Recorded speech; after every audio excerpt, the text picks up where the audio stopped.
Vaqt hamma narsaga davo. Ammo farzand dog'iga va vijdon azobiga uning tishi o'tmas ekan. Inson ko'ngli shunchalik nozikki, uni birgina asossiz shubha yoki kerakmassan degan so'z bilan parchalab tashlash mumkin. Masturaning fojiasi bizga nimanidir o'rgatadimi? Shahramning bir necha yillik qamoqdan keyingi pushaymonligi uni kechirishga asos bo'la oladimi? Bu shunchaki sevgi qissasi emas.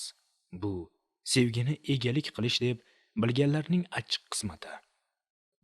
Andishasini hayotidan ustun qo'ygan, singan ko'ngillar nidosi. Nega degan savol bilan bo'shliqni quchoqlab qolgan onalar nolasi. Yuraklarni larzaga solgan alamli ishq qissasi. Maktab koridori doimgidek shovqin, lekin Mastura uchun bu shovqinlar begona edi. U doim kitoblarga ko'milib, atrofdagilarga, ayniqsa bir yosh katta bo'lgan, o'ziga haddan tashqari ishongan Shahramga umuman e'tibor bermaslikka harakat qilardi. Shahram esa u tinchimasdi. Masturaning har bir yo'q degan javobi uni battar ilhomlantirardi. Mastura, to'xta. Baribir bir kun menga jilmayib qaraysan, dedi Shahram yo'lini to'sib. O'shanda quyosh mag'ribdan chiqadi.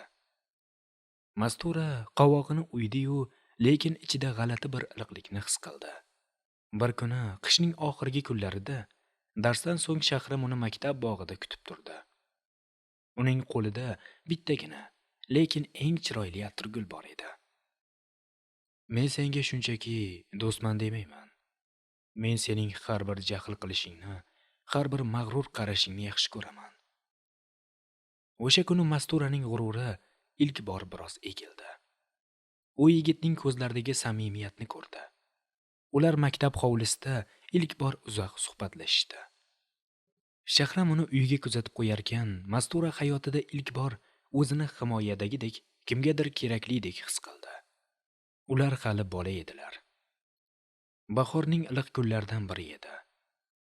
Mastura darsdan chiqib, maktab darvozasi oldida dugonasini kutib turardi. Shu payt uzoqdan begona, maktabni allaqachon bitirgan bir nechta yigitlar kelishdi. Ular Masturaning yonidan o'tayotib, nojo'ya gaplar ochishdi, beandisha hazillar qilishdi. Mastura yerga qarab, ularga e'tibor bermaslikka harakat qildi. Lekin yuragi qinidan chiqib ketayozdi. Shu payt narigi tomondan Shahram ko'rindi. U yugurib kelib, yigitlar bilan janjallashib ketishiga oz qoldi. Begona yigitlar kulib-kulib uzoqlashgach, Shahramning g'azabi Masturaga qaratildi. Kim ular? Nega senga gap ochishadi? Shahramning ko'zlari qonga to'lgan. Ovozi baland edi. Bilmayman, Shahram aka.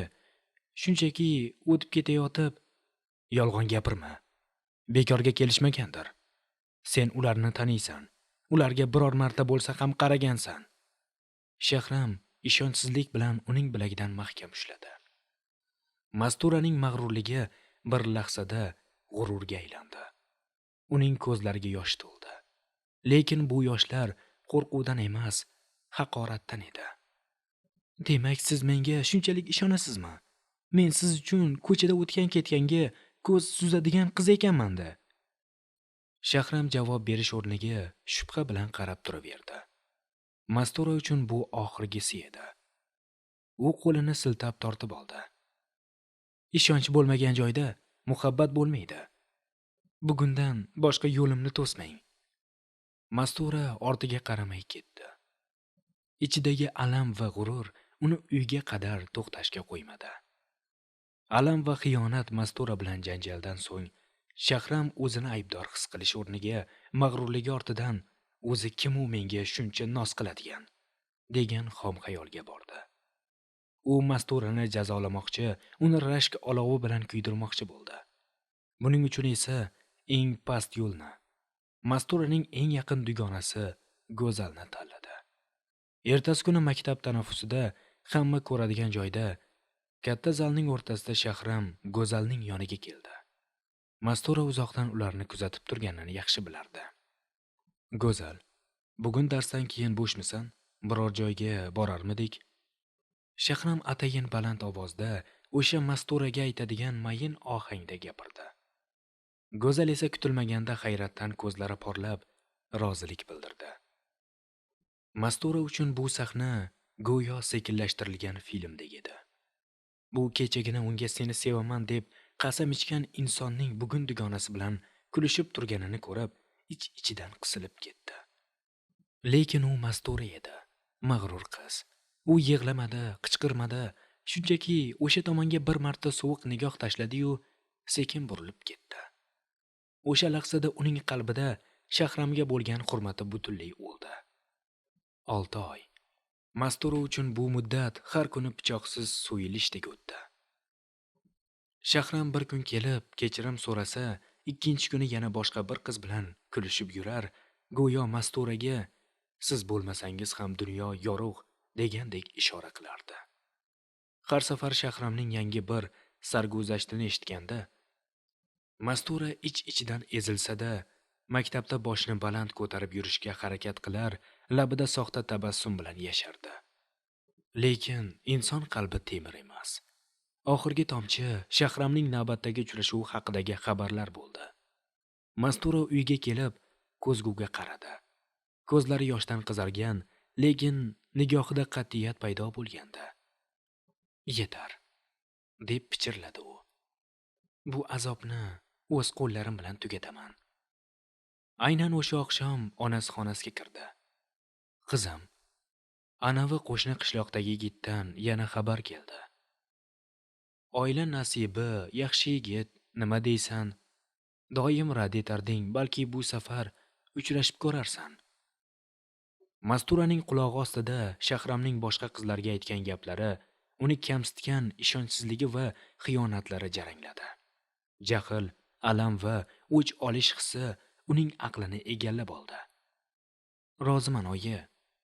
Sovchilarga ayting, rozi bo'lganimni. To'yni ham cho'zib o'tirmaylik." Onasi hayratdan qotib qoldi. Lekin Mastura qarorida qat'iy edi. Bu Shahramga bo'lgan sevgisidan kechish emas, balki o'zini o'sha sevgidan qutqarish uchun qilingan o'zini qurbon qilish harakati edi. Masturaning fotiha xabari Shahramning qulog'iga yetib borganda, u go'yo muzlab qoldi. Shu paytgacha u Masturani baribir hech qayerga ketmaydi, u meni sevadi deb o'ylardi. Boshqa qizlar bilan ko'ngilxushlik qilganlari bir zumda o'zining ko'ziga jirkanch ko'rinib ketdi. Uning hayoti mazmunsiz, o'zi o'ynagan o'yinlar esa juda qimmatga tushganini angladi. Shahram na ovqat yeya olar, na uxlay olardi. Ich-ichidan yemirilib borardi. Nihoyat u chiday olmadi va Masturani ko'rish uchun maktab yo'lida poylab turdi. "Mastu." Shahramning ovozi xira, ko'zlari ichiga botib ketgandi. "Eshitganlarim rostmi? Sen boshqasiga rozi bo'libsan-ku."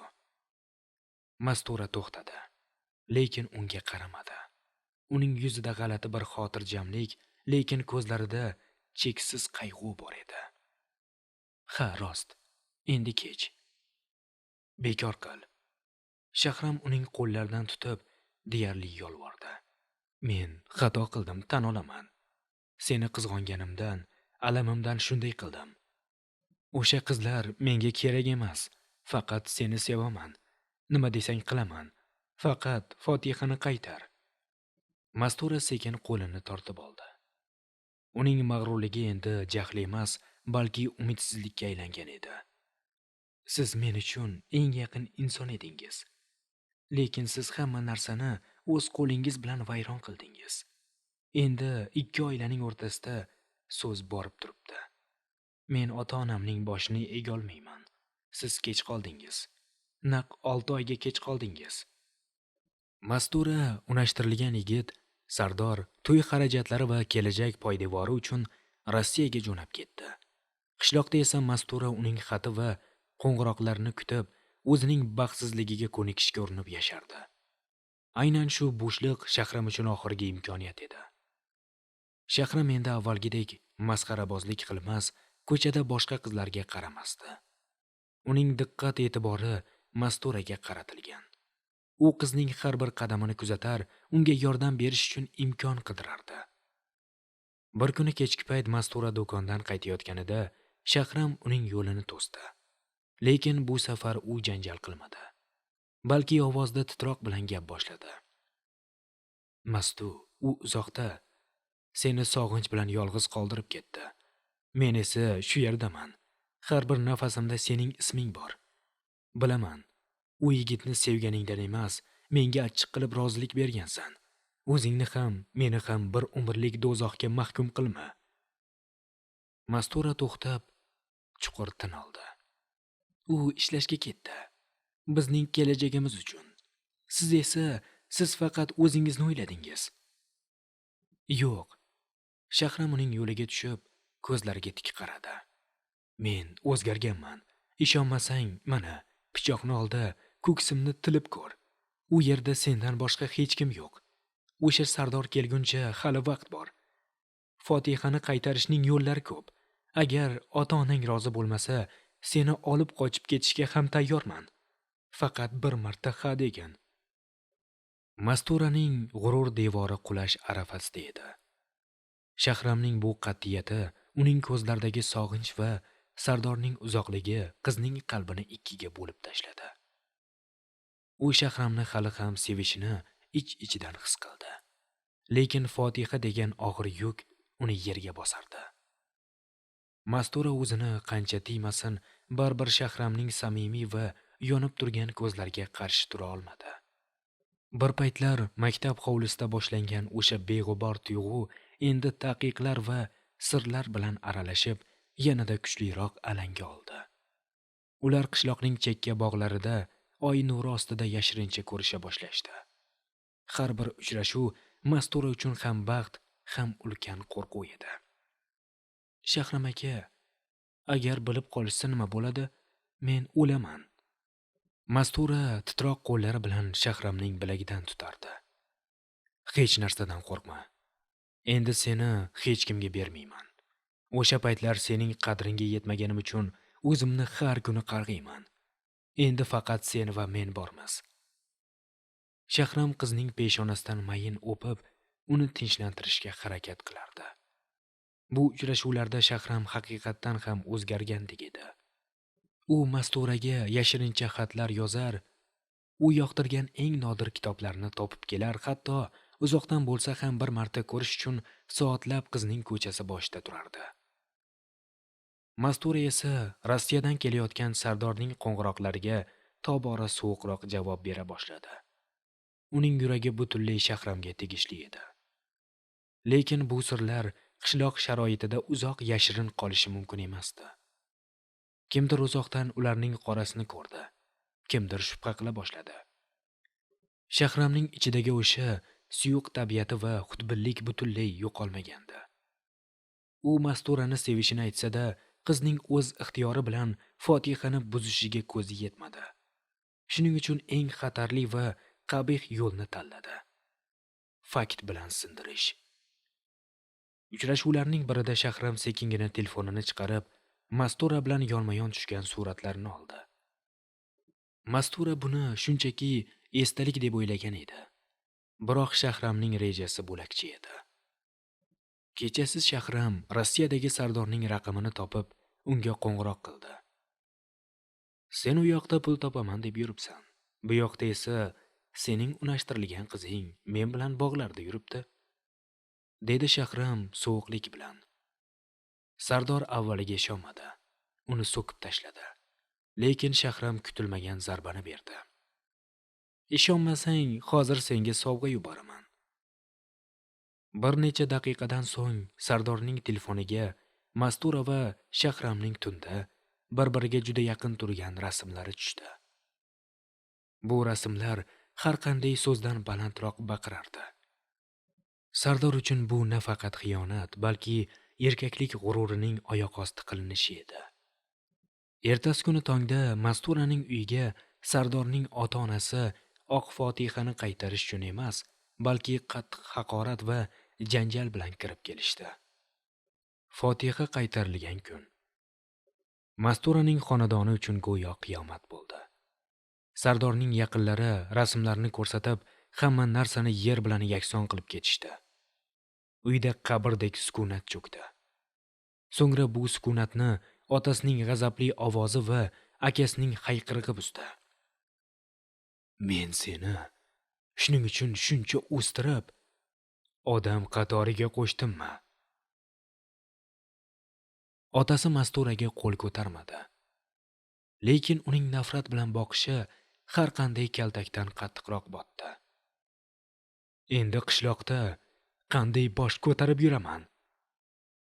Akasi esa Shahramning uyiga borib, uni bo'g'izlashga tayyor edi. Faqatgina uydagilarning aralashuvi uni to'xtatib qoldi. Mastura esa xonasiga qamalib faqat yig'lardi. U Shahramni sevgani uchun emas, balki Shahram uni shunday pastkashlik bilan yutib olgani uchun o'zidan nafratlanardi. Shu payt Masturaning opasi Sarvinoz yetib keldi. U Shahramning yon qo'shnisi bo'lgani uchun hamma gap so'zlardan tezda xabar topdi. Sarvinoz Masturaning xonasiga kirib, unga ham nafrat, ham achinish bilan qaradi. Nima qilib qo'yding, Mastu? Shahramni tanimaysanmi? U hamma joyda men uni Sardordan tortib oldim. U baribir meniki bo'ladi deb maqtanib yuribdi. U seni sevmaydi. U seni shunchaki o'zining navbatdagi g'alabasi deb bilyapti. Meni qishloqda qaynotamning uyida yuzimni yerga qaratding-ku. Mastura titrab ketdi. Shahramning bu qilmishi sevgi uchun kurash emas, balki qizning taqdirini sindirish evaziga o'z nafsini qondirish ekanini endi butunlay anglab yetdi. Ikki oila o'rtasidagi adovat shunchalik kuchli ediki, hatto to'y hashamlarda bir-biriga duch kelganda havoda nafrat sezilardi. Masturaning opasi va Shahramning onasi o'rtasidagi janjallar qishloqning shirin dumiga aylandi. Oxiri kattalar maslahat qilib, bu isnotni faqat nikoh yuvadi degan qarorga kelishdi. Mastura uchun bu xabar xushxabar emas, balki hukmdek eshitildi. U Shahramni sevardi, lekin uning bu maqsadga erishish yo'lidagi pastkashligi qalbida o'chmas dog' qoldirgandi. Unashtiruv kuni uyda na karnay-surnay, na xursandchilik bor. Mastura burchakda o'tirib, o'z taqdiriga achinib yig'lardi. Shahram esa o'z maqsadiga yetganidan mamnun, lekin Masturaning sovuq nigohiga duch kelganda ichida g'alati bir xavotir bor edi. Mana ko'rdingmi, Mastu? Dedi Shahram yashirincha ko'rishganda ovozda g'olibona ohang bilan. Baribir meni ayolim bo'lasan. Hamma narsa men xohlagandek bo'ldi. Mastura unga nafrat bilan qaradi. Sen yutding, Shahram, lekin sen meni emas, faqat mening ismimni yutib olding. Sen qilgan ishdan keyin otamning beli bukildi, opamning tinchi buzildi. Sen baxtni mana shunday vayronalar ustiga qurmoqchimisan? Shahram javob bermadi. U o'zini g'olib his qilsa-da, Masturaning qalbi undan 1000 chaqirim uzoqlashganini his qila boshladi. Unashtiruvdan so'ng Shahramning o'zini tutishi birdaniga o'zgardi. U Masturaning ko'nglini olishga urinmay qo'ydi. Aksincha u qizga go'yo bir buyumdek yoki hamma rad etgan, faqat o'zi saxovat ko'rsatib qabul qilgan insondek qarashni boshladi. U yana eski odatlarini, ko'chadagi qizlarga gap otish, tungi sarguzashtlarni boshladi. Mastura buni bilib, unga e'tiroz bildirganida esa Shahramning javobi Masturaning qalbini pichoqsiz tildi. Menga qara, Mastura. Ko'p narsa talab qilma. Shundoq ham sendan hamma yuz o'girganida men senga uylanyapman. Endi mendan boshqa kimga ham kerak eding? Isming chiqqan, Fotihang buzilgan, men bo'lmasam uyda o'tirib qolarding. Bu so'zlar Mastura uchun har qanday kaltakdan og'riqli edi. U Shahramni qutqaruvchi deb o'ylab, xato qilganini, aslida u Masturaning hayotini qulatib, keyin vayronalar ustida podshohlik qilmoqchi bo'lganini tushundi. Mastura endi nafaqat Shahramdan, balki o'zining o'sha paytdagi zaifligidan, unga ishonganidan nafratlana boshladi. Uydagilar esa Fotihani ikkinchi marta buzish o'lim bilan barobar deb Masturaga faqat chida uylangach o'zgaradi deyishardi.